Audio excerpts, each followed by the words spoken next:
Hello everyone, welcome back to the channel with our favorite co-host. Mr. Aldo will be reviewing the Italy game, finished first in the group. Before we start, subscribe. Aldo, what did you think of the game? Buonasera. Buonasera. No. We're gonna go with the last one. We're gonna get fined. Now we're getting fined for sure. We're getting fined. Yeah, well. You're like the Ronaldo of the situation. It is what it is. It is what it is. I don't think I'm gonna be making a company lose $4 billion or whatever. No, absolutely not. But no, yeah, the game. Look, the heavy critics are gonna be very critical about Italy. It wasn't the same Italy. Papa. No, to me, it was still a nice Italy. They created many opportunities, lower pace. Yes, lower pace compared to the other two games, but Wales, the first 8-10 minutes, I thought they were going to come out so strong. I thought they were going to play for that first place. That's what they preached, right, before the game. Yeah, we're going to go for it. We want to beat them. We know who they are. Blah, blah, blah. Nothing. Defensive, lockdown the whole time. Besides an opportunity in the first half with a header that hit the side of the net, they were closed down the whole game. So when Italy saw that, it was pretty much ball possession. Let's create our opportunities when we have to. Belotti had two chances in the first half. One cross from Bastoni, a bit wider where he jumped for it and he missed. Another one, right foot shot, came across the box where Chiesa almost got it, he fell. And then Pessina's goal. Yeah. Pessina. What a game. Pessina. A nice pass from Verratti with a nice touch from Pessina right in the corner. Beautiful. So yeah, I mean, yes, it was a low-paced game compared to the other ones, but Italy did what they had to do. Wales was very satisfied. They probably went in mind to have a tie, or not to lose by 4 or 5 goals, because then they would have lost the second place. So both teams got what they wanted. The second half a bit conditioned because of the red card to Ampadu, which was a red card. I don't care what people say. He got a warning for an ugly foul earlier on in the game, and this time the ref didn't pull his eyes, direct red. And then, that Bale opportunity. Give it to him another 10 times, he's going to put it in. But thankfully against Italy, it didn't. It went right over the bar. So, I don't know what you think, but to me, both teams got what they wanted. Not the same pace. Other players got to play that, we were looking to see a bit to come off the bench, Castrovilli and others. So even Sirigu came in. Give him a couple of minutes to see he was there. Poor guy. But poor guy. But yeah, I mean, still, what's important is they have that mentality and the unity to say, even though we're coming off the bench, we're coming ready. It doesn't matter who plays. Whenever we have to go in, we're going to be ready. So, and that's the mentality they have. There's not going to be any arguments. Everybody has the same mindset because of Mr. Mancini. Absolutely. I found that we were talking about it before.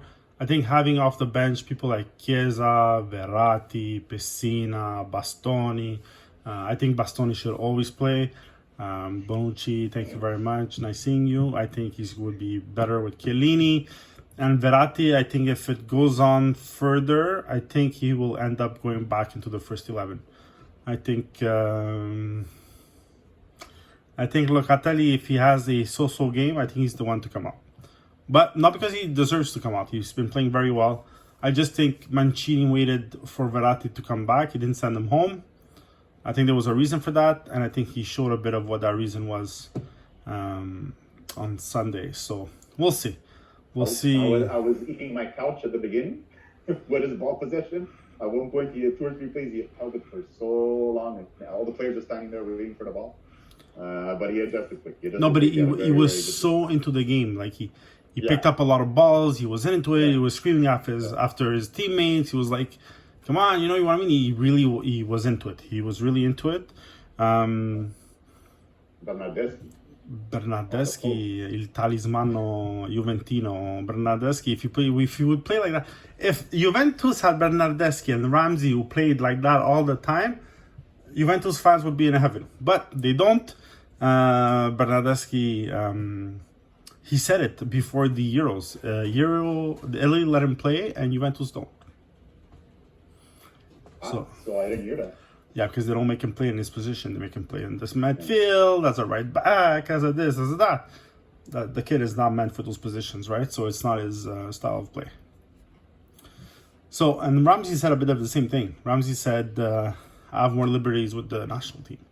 But, after two seasons of full of injuries and playing horribly, well, what do you expect? They won't make you start. It's only normal. And Pirlo last year.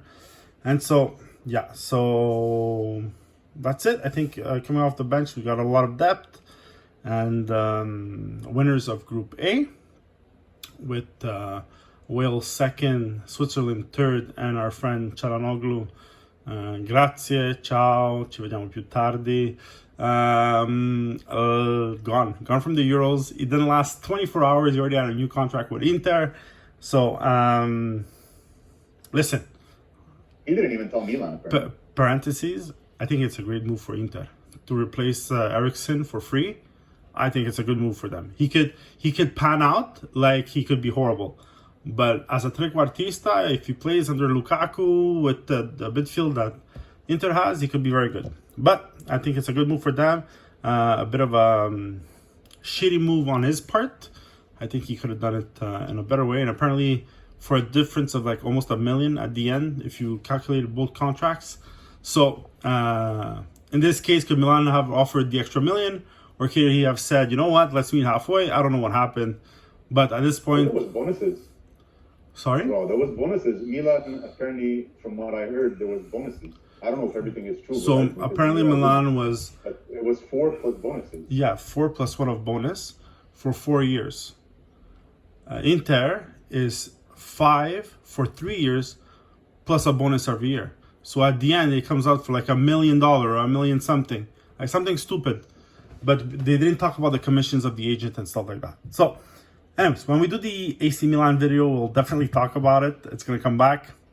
Italy goes against Austria next phase. Austria played well against Ukraine. I honestly thought Ukraine was a tougher team, so I didn't want to face them. But seeing how Austria played today, maybe Ukraine was better. I don't know. 18 shot attempts. Yeah, and, they played. They were creating a lot. They started off very strong, and I think even Ukraine got caught off guard. They didn't expect it. No, our friend Shev, he screwed the push on that.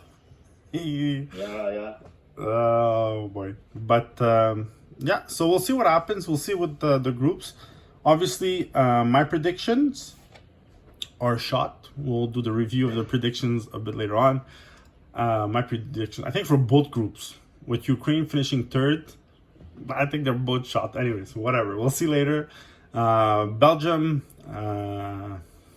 scary. De Bruyne and Lukaku. It's gonna be if we meet them, it's gonna be a tough game. We'll see. I think that will be the round of 16, eh?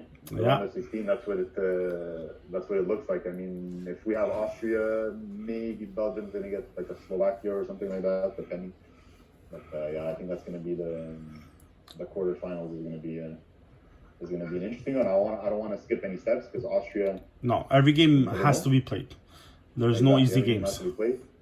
But and even the way they played today, might be. Look, the way Wales came out wasn't the real Wales. Okay, I thought Wales was going to be Italy's toughest competition as of now, but Austria might be the toughest one. So if they play like they showed up against Ukraine, it's Ukraine, it wasn't Italy. But they may have a different approach. We'll see. But they did show up and play today, and let's be ready. Let's be ready. All right, so we'll leave it at that for tonight. Definitely come back. I think they're playing this weekend. Is it this weekend? Is it Saturday? They're playing on Saturday. Saturday at 3, I think, versus Austria. We'll see the rest of the groups this week. The group of that, still a lot of soccer to play. Spain, will they make it? Will they not? What a disappointment. Unbelievable. There's that group with Czech, Croatia, and everybody else. We'll see where that ends up. England, we'll see. So, lots of soccer. Then we'll do our video of AC Milan. We'll talk about our friends. I'm looking forward to that. We'll talk about our friends Donnarumma and Çalhanoğlu. Yeah. So the way we're gonna do it, we're gonna do a rebuilding of Milan. That's how we're gonna do it. So basically, we'll look at the team now. We'll see what we think is missing, and we'll name a couple of players that we think would fit very nicely on the team. Pessina, have the money right away, but no, maybe, you never know. So we'll see. Have the rates to half the price, I think. Absolutely. All right, Aldo. Thank you very much for the review. We'll talk about the rest of the Euro very soon. We'll do our predictions. We'll review our predictions and see how horrible we were. And that's it, guys. So have a great night. See you later. Ciao, ciao, everybody. Grazie. Ciao.